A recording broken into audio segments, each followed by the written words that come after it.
नमस्कार, मैं हूं प्रदीप कुमार। आप देख रहे हैं पॉलिटिकल आइडिया। पॉलिटिकल आइडिया के आज के इस अंक में हम बात करेंगे तेजस्वी यादव की, बात करेंगे बिहार में महागठबंधन के प्रदर्शन की, बात करेंगे नीतीश कुमार की, बात करेंगे एनडीए की जीत की, साथ ही जानने का प्रयास करेंगे कि इस प्रकार के जो एनडीए के लिए कह सकते हैं कि चमत्कार है, लेकिन जो महागठबंधन है, जो विपक्ष है, उसके लिए विस्मयकारी है। चूंकि इसलिए मैं कह रहा हूं विस्मयकारी है और एनडीए के लिए चमत्कार है, क्योंकि जीत और हार अलग विषय है।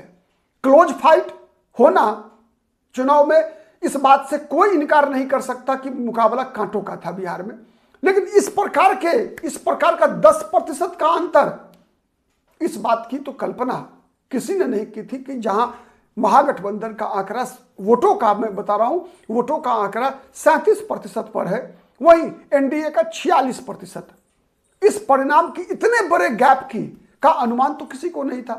कई ऐसे एनडीए के, बीजेपी के विधायक जो चुनाव जीते हैं, 40,000, 50,000, 60,000 वोटों से, लगभग मैं बता रहा हूं 50 से 60 के बीच में चुनाव जीतने वाले कई एनडीए के विधायक हैं, बीजेपी के उसमें सबसे ज्यादा। तो ये जो परिणाम है, ये परिणाम आश्चर्यजनक है। और आश्चर्यजनक क्यों है? इसके कई कारण हैं। विगत 5 वर्षों के अंदर देखिए, विगत 5 वर्षों के अंदर सबसे पहले इस सरकार के मुखिया नीतीश कुमार की छवि कितनी खराब हुई, कितना अंतर आया, ये बताने की आवश्यकता नहीं है। कहीं भी, गांव से लेकर शहर तक आप चले जाइए, हर जगह नीतीश कुमार का मतलब क्या होता है? नीतीश कुमार का मतलब बच्चा बच्चा कहना शुरू कर दिया था कि नीतीश कुमार का मतलब होता है पलटू राम, नीतीश कुमार का मतलब होता है कुर्सी कुमार, नीतीश कुमार का मतलब होता है पलटू कुमार। क्यों? इसलिए कि 2020 में भारतीय जनता पार्टी के साथ गठबंधन में रहकर चुनाव जीतने वाले नीतीश कुमार 2022 में एकाएक बीजेपी पर यह आरोप लगाकर बीजेपी का साथ छोड़ते हैं कि बीजेपी उनकी पार्टी को तोड़ने का प्रयास कर रही थी। लेकिन वही नीतीश कुमार, जब उनको महागठबंधन में प्रधानमंत्री पद का उम्मीदवार नहीं बनाया जाता है, तो एकाएक 28 जनवरी 2024 को लोकसभा चुनाव से 4 महीना पहले वापस एनडीए में आ जाते हैं, केवल इसलिए कि उनको महागठबंधन का पीएम पद का उम्मीदवार नहीं बनाया जाता है। साथ ही बिहार में गठबंधन में उनकी 16 सीटों की मांग लालू यादव पूरा नहीं करते। कौन नहीं जानता कि दोनों बार नीतीश कुमार के पास कोई बहाना नहीं था, कोई तर्क नहीं था, केवल और केवल बहाने थे। पहली बार भी कि बीजेपी उनकी पार्टी को तोड़ने का प्रयास कर रही है, वह भी बहाना था। दूसरी बार भी बहाना था कि महागठबंधन के साथ वो अपना तालमेल नहीं बना पा रहे हैं। तो इस पर आप कहीं भी चले जाइए, गांव से शहर तक, हर जगह नीतीश कुमार का मतलब यही लोगों ने कहना। आम जनता, पहले तो केवल आरजेडी के लोग, भारतीय जनता पार्टी के लोग, जब आरजेडी के साथ नीतीश कुमार जाते थे तो बीजेपी के लोग उन्हें पलटू कुमार कहते थे, पलटू राम कहते थे, पेट में दांत है कहते थे। और जब बीजेपी के साथ होते थे तो आरजेडी के लोग कहा करते थे पलटू चाचा, कुर्सी कुमार। नाम ही पड़ गया था, चाहे बहुमत किसी को मिले, नीतीश ही मुख्यमंत्री बनेंगे। बहुत जो अच्छे शब्दों का इस्तेमाल किया जाता था नीतीश कुमार के लिए, वो कहा जाता था कि वो बटखरा है, मतलब तराजू के वो बटखरा है, जिधर रख दीजिए, आरजेडी के तरफ रख दीजिए तो आरजेडी के साथ सरकार बनेगी, बीजेपी के तरफ रख दीजिए तो बीजेपी के साथ सरकार बनेगी। मतलब उनका अगर नामकरण था तो वो बटखारे का नामकरण था। लोगों ने स्पष्ट कहना शुरू कर दिया कि नीतीश कुमार 2005 से 10 के बीच में जो सुशासन कुमार की छवि थी नीतीश कुमार की, वो छवि खत्म हो चुकी है। नीतीश कुमार कुर्सी के लिए कुछ भी कर सकते हैं। किसे वो दिन याद नहीं है जब नीतीश कुमार विधानसभा में महिलाओं के लिए आपत्तिजनक शब्दों का इस्तेमाल करते थे? किसे वो भाषण नीतीश कुमार का याद नहीं है जब बीजेपी के लिए नरेंद्र मोदी को प्रधानमंत्री पद के उम्मीदवार के रूप में, प्रधानमंत्री के रूप में देश के लिए बहुत बड़ा खतरा बताया करते थे नीतीश कुमार, तानाशाह बताया करते थे नीतीश कुमार। मिट्टी में मिल जाएंगे लेकिन बीजेपी के साथ नहीं जाएंगे, ऐसा दावा किया करते थे नीतीश कुमार। फिर बीजेपी के साथ जाते हैं, 3 बार हो चुका। वही बात लालू प्रसाद यादव के लिए।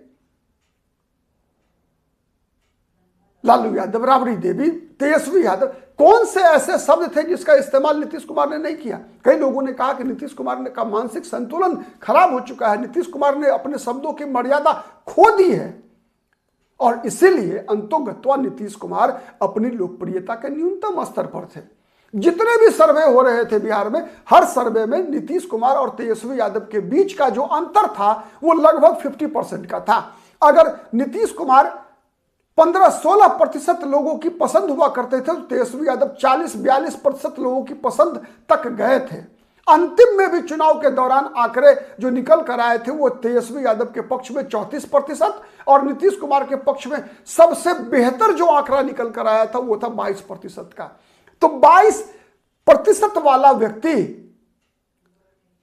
को चुनाव में 202 सीटें मिलती है और 34% लोगों की पसंद वाला व्यक्ति को सीटें कितनी मिलती है? 35 टोटल महागठबंधन को जोड़ दिए तो।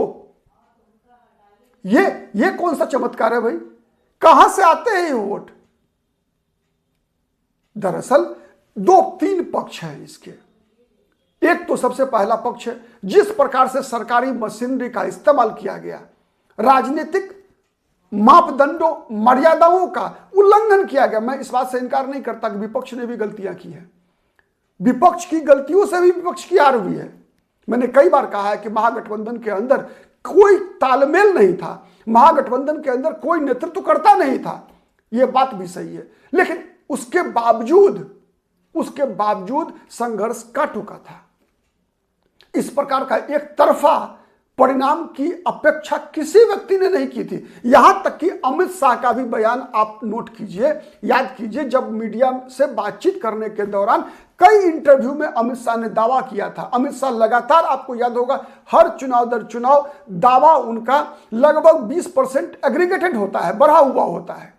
तो अमित शाह का दावा क्या था? 160 सीटें तक हम लोग जा सकते हैं, बहुमत में दिक्कत नहीं होगी, हम 160 सीट तक जा सकते हैं, लेकिन 202 जाएंगे, इस बात की उम्मीद अमित शाह को भी नहीं थी।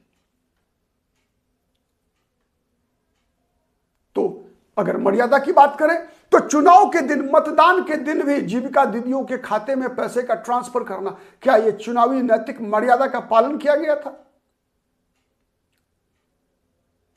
जिस प्रकार से जीविका दीदियों का इस्तेमाल वोटर मोबिलाइजेशन के लिए हुआ, एक सोची समझी रणनीति के तहत जीविका दीदियों को चुनाव आयोग के सिस्टम में फिट कर दिया गया कि ये जीविका दीदियां हर बूथ पर पर्दानशी महिलाओं के फेस को मिलाएंगे। मतलब उन्हें, जिन लोगों को मतदान के दौरान बूथ पर जाने की मनाही होनी चाहिए, गैर अधिकृत व्यक्ति, याद कीजिए, केवल प्रत्याशी, पोलिंग एजेंट और मतदाता के अलावा किसी व्यक्ति को हर चुनाव में, किसी भी चुनाव में मतदान केंद्र पर जाने की अनुमति नहीं होती है। लेकिन इस बार हर बूथ पर जीविका दीदियों का मतदान कर्मी के रूप में इस्तेमाल किया गया, अनाधिकारिक रूप से। क्या था ये? ठीक चुनाव की घोषणा से कुछ दिन पहले जिस प्रकार से आदर्श मापदंडों का उल्लंघन, स्टूडेंट क्रेडिट कार्ड में इंटरेस्ट फ्री कर दिया गया, क्या था ये सब? घुसखोरी नहीं थी क्या मतदाताओं के लिए? और उसके बावजूद, छोड़िए इन सब बातों का, उसके बावजूद जिस प्रकार से मतदान का आंकड़ा बढ़ा हुआ है, ये कई सवाल छोड़ रहे हैं। तो आज महागठबंधन की भी बैठक हुई, आरजेडी के विधायक दल की बैठक हुई है, नेता चुने गए हैं तेजस्वी यादव। उसके बाद विपक्ष के लोग विचार कर रहे हैं। मैं तो निश्चित रूप से मैं एक राजनीतिक विश्लेषक होने के नाते, पार्टी के जितने भी प्रवक्ता हैं, आप में से कई अलग अलग पार्टियों के समर्थक होंगे, देख रहे होंगे, लेकिन मेरा सिंपल एक सवाल है। एक सवाल यह है कि केवल आप आंकड़े निकाल कर देखिए, आप जो मतों का आंकड़ा बीजेपी के कई ऐसे उम्मीदवारों को जिनके हारने की पूरी संभावना थी, उनका मत का आंकड़ा निकाल कर देखिए केवल। कुछ तो गड़बड़ है दया, कहां गड़बड़ है? इसी बात का खुलासा करने की बात महागठबंधन के लोग अब करने जा रहे हैं। देखिए कब होता है खुलासा, लेकिन कुछ तो खेल है बीजेपी का, पता नहीं। क्योंकि जितने भी राजनीतिक प्रेक्षक थे, छोड़ दीजिए राष्ट्रीय जनता दल, एनडीए और महागठबंधन की बात, शायद इस बार किसी व्यक्ति को यह उम्मीद नहीं थी कि एनडीए में भी बीजेपी जदयू से बड़ी पार्टी बनेगी। आपको था क्या, बताइएगा, कि इतना एक तरफा चुनाव होगा, परिणाम आएगा, और दूसरा कि एनडीए में भी बीजेपी से बड़ी पार्टी, सॉरी जदयू से बड़ी पार्टी बीजेपी हो जाएगी। कमेंट करके जोड़ बताइएगा।